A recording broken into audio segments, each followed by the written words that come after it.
Matindihan po ito na ang kanyang makakaengkwentro dito ay ang hukbo, isang malaking hukbo ng mga DDS. Oo, eto na yung No? mga supporters ng dating Pangulo Oo.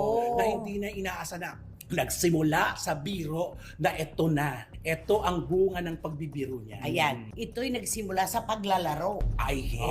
Oo, May laro eh. Oo. Na hindi ay inaasahan nito. Oo. Hindi niya ito inaasahan pero hiningi niya. Kaya binibigay sa kanya ngayon. Correct. Okay, tulad po ng aming sinasabi, bakit galit na galit po ang DDS ngayon kay Vice Ganda? Dito po tayo sa emosyonal na aspeto. Alam naman po natin kung ano ang nagaganap ngayon sa kanilang kampo.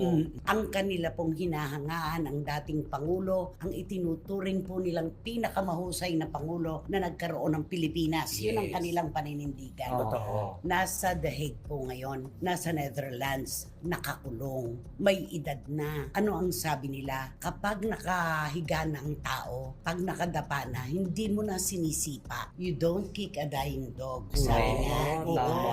Kasi napakasensitibo nitong napakasensitibo ang topic na ito na kanyang pinaglaruan sa kanyang concert kamakailan lang. Mm-mm. Kaya naman nakita mo, nagsalita ang lahat na nasaktan. Ang mga nagsasalita ngayon at nababasa natin nakikita, yun yung mga taong sumusuport at Na nagmamahal. sobrang nasasaktan. Yes. Sila po ngayon ay mga sugatan, sabihin na natin. Talagang malulungkot po sila dahil hindi nga nila alam kung anong magaganap doon sa Netherlands sa kanilang iniidolong Pangulo. Totoo. Tapos pinakialaman. Kaya ngayon parang hinamon niya ang tao na tulog. Ayan, nagising lahat po yun ng DDS. Sa salitang kolokyal, binulabog mo ang kuta ng langgam, ngayon kinakagat-kagat ka. Yun, Ganun lang yun. ang nangyayari ngayon Oo. sa kanya. Unahin na natin. Ako napapanood ko lahat. Napapanood ko talaga lahat. At saka na iba-ibang version at iba-ibang tao at sanglupalop nagmumula. Totoo. Meron sa Spain. Oo, Diyos ko, oo. Meron po talaga ha. Meron sa Amerika, Oo. meron sa Southeast Asia, Oo. meron sa Europe, at meron dito sa Pilipinas, at sa iba pa pong maraming lugar. Matindi po talaga. Ito yung literal na ipinapako sa krus si Vice Ganda Ayun, talaga. totoo. At sabi nga natin, hindi niya ito inaasahan. Oo.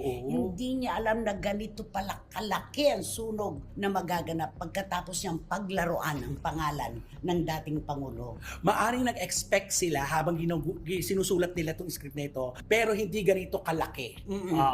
Maaaring pag-usapan sila pero hindi ganitong magagalit ang sambayanan. Yung ano dito, hindi na po ito question ng politika laban sa politika.